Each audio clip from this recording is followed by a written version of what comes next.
This is Behind the Headlines, with behind-the-scenes analysis on issues affecting Pennsylvanians, sponsored by the Susquehanna Valley Center for Public Policy.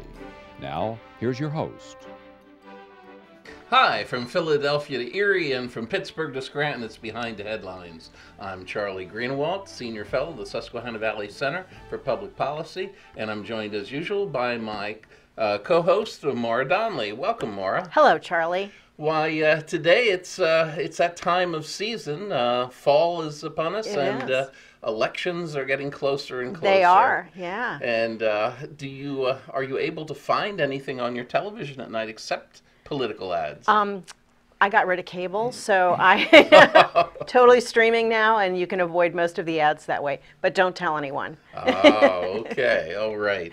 Well, today to talk about the upcoming elections and the midterms, we have two of the best people in the whole state, the Commonwealth of Pennsylvania, to do it with. We have, first of all, Charlie Giroux, who is CEO of Quantum Communications and fresh off the gubernatorial campaign trail as well. Welcome, Charlie. It's great to be with you, Charlie, and Maura. Thank you. And Brad. And Brad.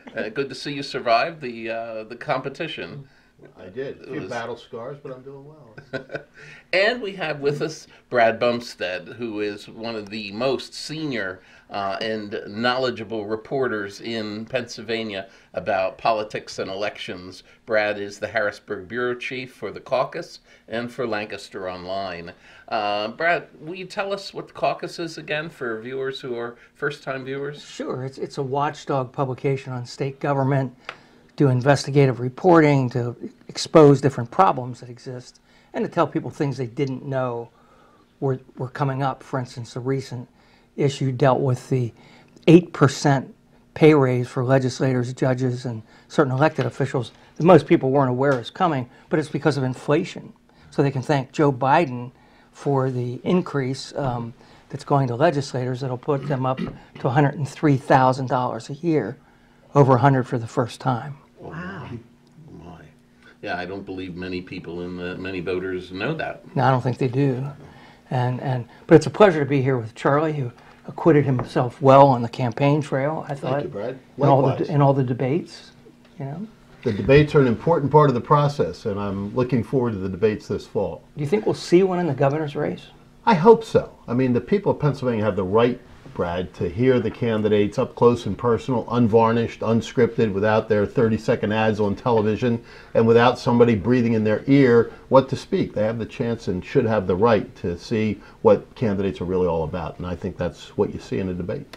Well, since you're fresh off the gubernatorial campaign trail, I wanted to start with you, Charlie, and wanted to ask you if you could please give us a lineup of who the candidates are and how the gubernatorial race is shaping up at this point. Well, the two major party candidates for governor are the incumbent Attorney General of Pennsylvania, Josh Shapiro, and State Senator Doug Mastriano, the Republican. There are, I think, three other candidates on the ballot representing so-called minor parties, but the two major party candidates are Josh Shapiro and Doug Mastriano. For the U.S. Senate, it's Dr. Mehmet Oz for the Republicans and the current Lieutenant Governor of Pennsylvania, John Fetterman, in what promises to be a major battle nationally because control of the U.S. Senate may hinge on this race in Pennsylvania.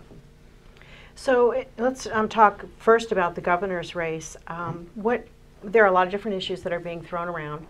What do you see as one of the distinguishing differences between the two candidates that the electorate might be focused on? I think the most obvious one, and it's prominent given the U.S. Supreme Court decision in Dobbs, is Senator Mastriano believes that there should be no restrictions on abortions, that they should be banned, basically. And that should apply to, I said restrictions, no exceptions to abortions. Whereas Josh Shapiro is pro-choice and favors abortion in a fashion, and is an advocate for it. And the two of those clash over that issue without question if they ever get together. Charlie, I read that there are women under 25 years old registering in droves right now in Pennsylvania They think that that might have an impact, that abortion might be the bigger issue. What do you think about that? Well, the abortion question is interesting because the Shapiro machine, with all the money they have, has tried to paint Doug Mastriano into a corner based on the comments that Brad reflected, which were made some time ago. And as you may know, Senator Mastriano has backed off of that a little bit. But the story that isn't being told is the story of Josh Shapiro's views on abortion, because he essentially believes that there should be more abortions. He's said that. You know, he wants increased access to abortion. Well, what does that mean? That means that we're going to have more. That's not a majority position among the vast span of voters across Pennsylvania. Most Pennsylvanians do not think that having more abortions would be a good thing, and especially more abortions paid for by the taxpayers. Josh Shapiro has a really pretty radical position on abortion, and I think that it needs to be exposed. And if it is, it'll be interesting to see how that cuts in the final analysis. The unanswered question is whether he would oppose any abortions. It really is an unanswered question. So let us see what the answer is. I think you find that out in the debate. If there is one. And we hope there is. If there's no debate, how do we find out? He's not talking to the press, and there's not going to be a debate. I think there's going to be a lot more back and forth. We're 60 days in now from the general election. Things heat up. My friends in the Fourth Estate, I think, are going to begin to put the pressure on a little bit more. And I'm hopeful that Senator Mastriano will begin to utilize the mainstream media, for lack of a better term, to get his message out. He doesn't have the money to compete with Josh Shapiro. Josh Shapiro's been running for governor for the last however many years and has accumulated a pretty significant war chest. In order to compete with that, Senator Mastriano is going to have to get so-called earned media or free media through the regular channels that candidates go. And I think if he does, it will be to his great benefit. Not dealing with them is ultimately, in my judgment, a failed mission. And there's always the old adage, Brad, that I'm sure you've heard before, that you don't argue with people who buy their ink by the barrel. Well, you don't. And I think that, you know, just to play devil's advocate here, I think the reason that Mastriano and a lot of other MAGA Republicans don't want to talk to the mainstream media, they think it's pointless. They think it's a trap, and they're just going to get beat up for doing it. Well, Brad, talking about the gubernatorial race, we talked about abortion. What are the other issues that are in play in the gubernatorial race, Brad? Well, one let's just say the January 6th attack on the Capitol, insurrection, if you view it that way, that because Senator Mastriano was there, even though he didn't go inside the Capitol, it's said that he crossed the police barrier, although the film that I saw showed the police barrier was down, so I don't know how you would know if you did that. But in any case, he was there and took busloads of supporters down, which is an opening for Shapiro to say, you know, look, this guy is an insurrectionist, and he's dangerous. That's what they say about him almost every day in fundraising emails. And that's something that's front and center and will be on ads through the election. And this is what I think the media and the Shapiro campaign would like the focus to be. But the folks I'm talking to aren't talking about those things. They're talking about the high price of gasoline. They're talking about their inability to get groceries at the grocery store, and if they can, paying through the nose for them. They're concerned about their home heating costs this winter. They're concerned about their ability to keep the jobs that they have. They're watching inflation run through the roof, even though Joe Biden tells us that it doesn't exist. And they remember what happened during the lockdowns and shutdowns of Tom Wolf, and they remember that Josh Shapiro was his hatchet man. And that isn't lost on them. And those are the things I hear voters talking about. That's why Doug Mastriano won the primary, and it's why he has a fighting chance in November. It is, and it's you could almost look at it as a race of Mastriano against Biden. I mean, that's the way he would like to view it. And because of inflation and the economy, that's why he has an outside chance to win. Although you'd still have to say, you know, Shapiro's a clear favorite based on polls and money that he has. Mastriano doesn't have much money to get his message out, but you know, if Charlie's right, and that's the number one issue, and I believe it is, it gives Mastriano a fighting chance. Well, how, to both of you, Brad and Charlie, how is Mastriano campaigning, and would you compare it to Shapiro's campaign? Well, Mastriano is campaigning on Facebook Live and with all his, he does interviews with far-right commentators in Washington, with Fox News. And look, you know, his supporters hear all that stuff. It gets out, but it's not getting out to the vast majority of Pennsylvanians, but maybe he doesn't care about that. So he's not meeting with the Pennsylvania press? No, and he has events, and Pennsylvania press go to it, but he has such heavy security at his events, private security, that press can't get to him, can't take pictures of him sometimes, and he doesn't answer questions. And I saw that firsthand on election night in Chambersburg when he won the primary. That's where you first started to see the influence of these security guys around Mastriano, who, look, I would say Mastriano and his wife Rebbe are nice people, okay, despite what they've been called.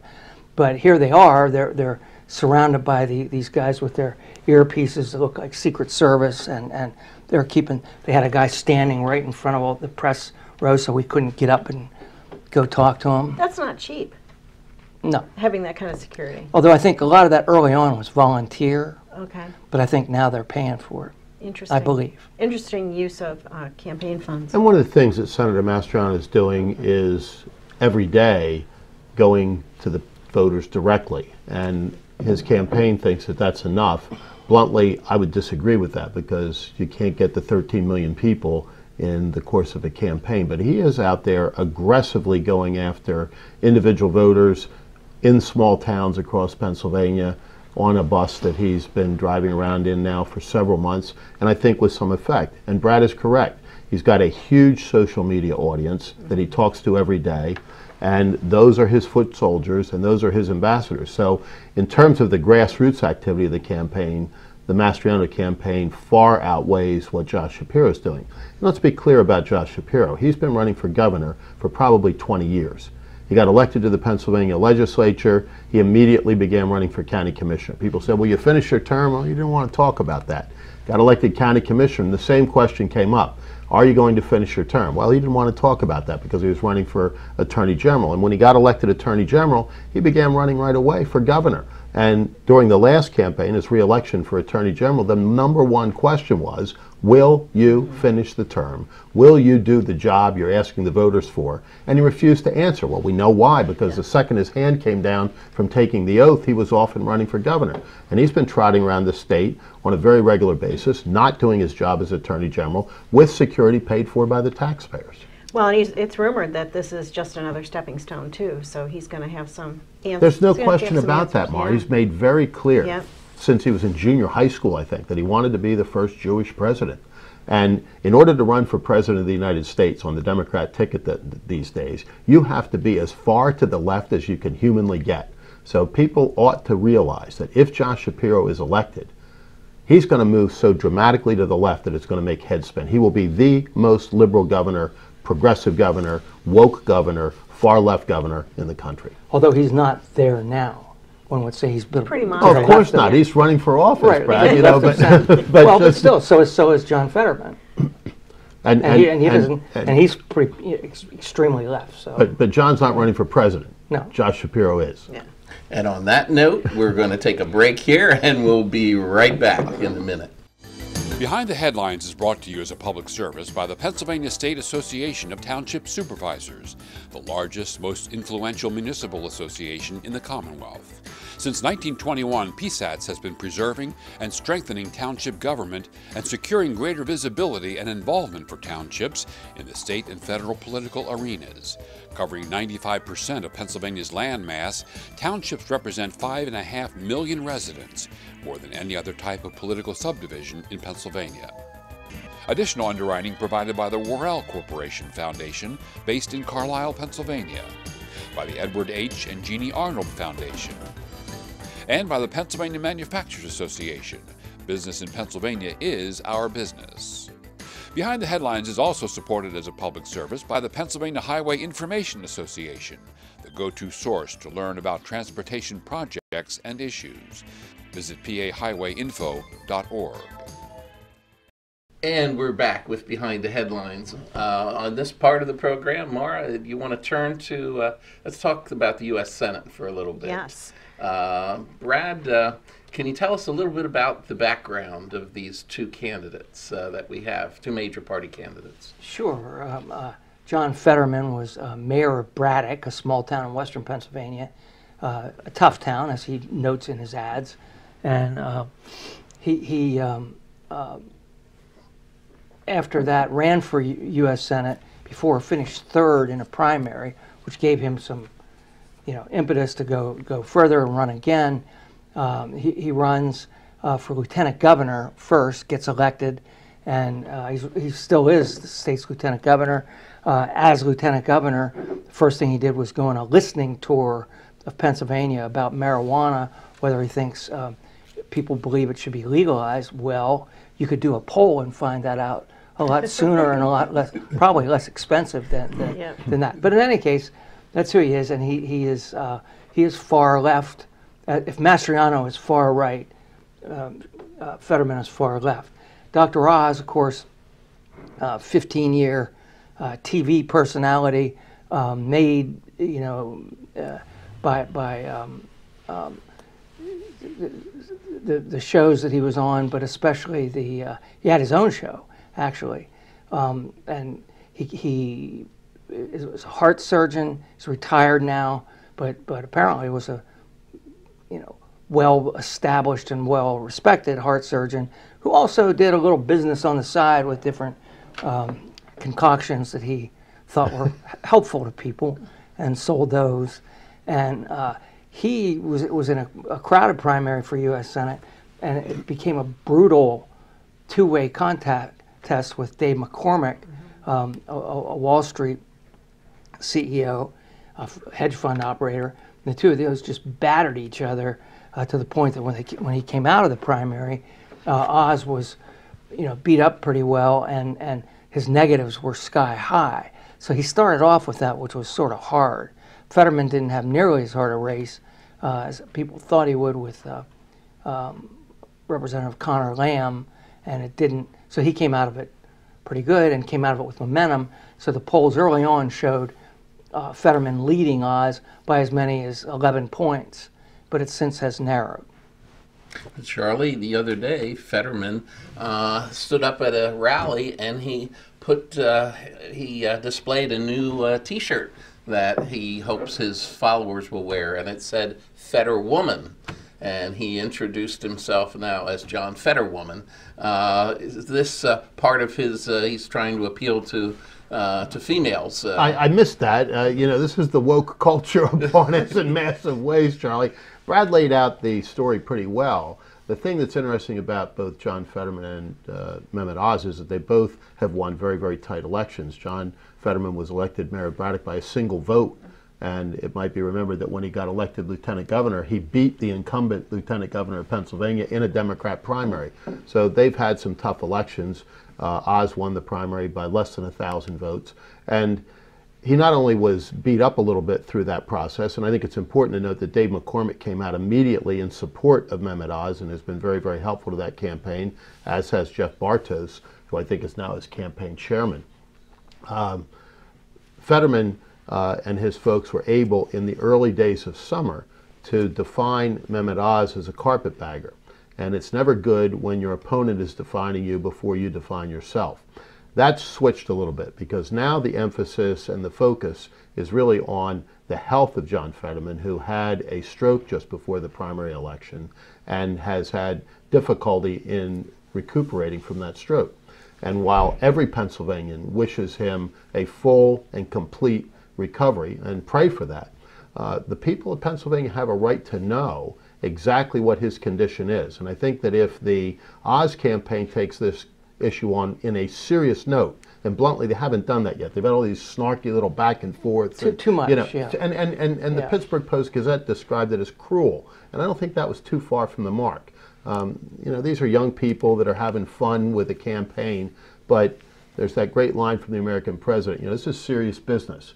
And this seat is absolutely pivotal in that serious business. And so the serious question of, is John Fetterman capable of serving in the United States Senate, physically capable, has to be answered. And the only way that's going to be answered is if he, A, makes his attending physicians available to the media to answer all of their questions, and B, makes his personal medical records available so that people can make an informed decision about whether or not he's capable of serving. I would add a C in there, holds a debate, so that people can see Well, him firsthand. he said that he's going to have a debate, Mara. We'll wait and see as to whether or not that actually Hasn't occurs, really but picked a they've date. scheduled it so late in the process that an awful lot of folks will have voted because of early voting, and I think I know where you're going with that, and I totally agree.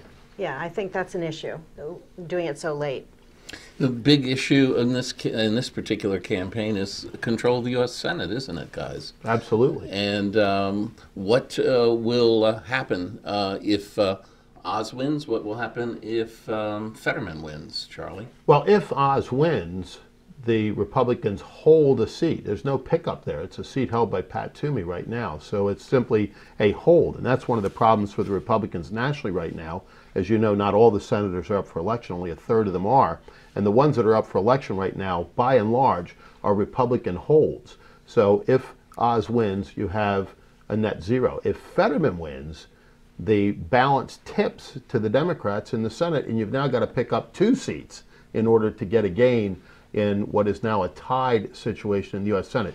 And if the Democrats take control of the Senate, Jenny bar the door, because the filibuster's going out the window, all sorts of really crazy legislation is going to be put to the fore. And if Republicans take the Senate, it's going to be a roadblock for some of the things that Biden wants to do. It won't just be Senator Manchin. There'll be others who will be, blocking some of the bigger spending things he wants to do. Well, what do you see as one of the biggest issues that these candidates are facing? What do they have to sell? Well, I think it really does boil down to these personal things. I mean, the big issues, folks really understand the divide, and Brad's already pointed out what a deep difference there is philosophically. You have a pretty far left Democrat and a centrist to right Republican, and there's a lot of running room in between. But this issue of John Fetterman's health, I think, is the one that's going to define the campaign ultimately. I believe that's the case also, and it's not. And what he's described as his problem in the after effects of the stroke, and we don't know for sure that's exactly all that he faces, but it's auditory. It's some stroke victims it's ambulatory, it's getting around, but he doesn't process words that he hears. He said words get meshed together occasionally. Well, that's pretty important. Yeah. If you're in a debate or if you're in the Senate. If it becomes quite evident to the candidate, quite evident to party leaders in the Democratic side, that he is not up to completing this campaign, can he be withdrawn? How would the Democrats have Not at this stage. Yeah. Too late. Too late. There was some talk of that, whether it actually occurred. I didn't do the reporting on that to know that it's a fact, but supposedly there was some talk about that early on after his stroke. But what it would take would be a convention, more or less, of the Democratic Party, much like occurred after John Hines died in a plane crash. The Republicans had a convention here in Harrisburg and nominated Dick Thornburgh to run for Senate. So they would nominate their person to take over. And of course, some of this reminds me of Harris Wofford, the Democrat who nobody knew, running against Thornburgh, just in the sense that in the governor's race, Mastriano almost on a daily basis, takes a beating in the mainstream press that he so despises, as Thornburgh did in the closing weeks of that Senate campaign. And I remember back then looking at it thinking, how can this guy win? Yeah, the difference, of course, is that was a special election. It was. This is a little bit different. And because John Fetterman has not been withdrawn, he really can't be. He's going to be on the ballot. But Pennsylvania has an interesting history there, too, because we've actually elected people that passed away prior to the general election and whose names were still on the ballot.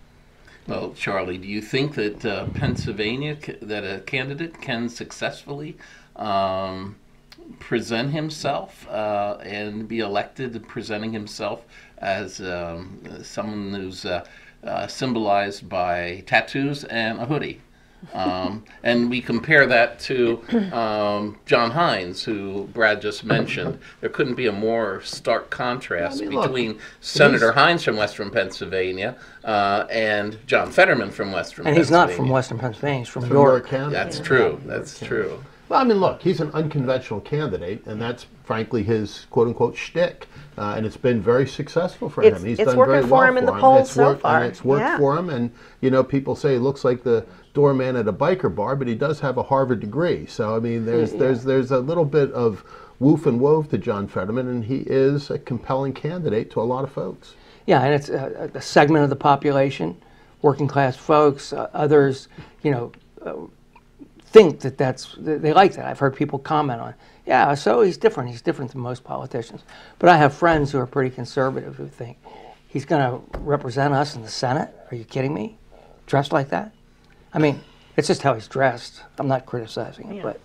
I remember, isn't it true, that he had to borrow a suit from the governor when he assumed his position as lieutenant governor. I thought the governor took him out to get Yeah, I was one. going to say, he didn't borrow a couldn't governor. borrow. He didn't borrow a suit from the Oh, governor. that's true. Charlie. It would wouldn't fit on be his right leg. One arm for it. It wouldn't be the right size. That's right. The governor bought it for him. Yeah, yeah. Oh my goodness. So my first exposure to John Fetterman was a Levi's commercial from many, many years ago. And if you, Yes. you Google that, it's a pretty interesting study of Braddock, Pennsylvania, and what he was doing there at the time. So I'm from Western Pennsylvania, so you know we all thought that was really cool that he was in a Levi's commercial. Well, is it not true, Brad, that Braddock, Pennsylvania isn't as healthy as he portrays it to be?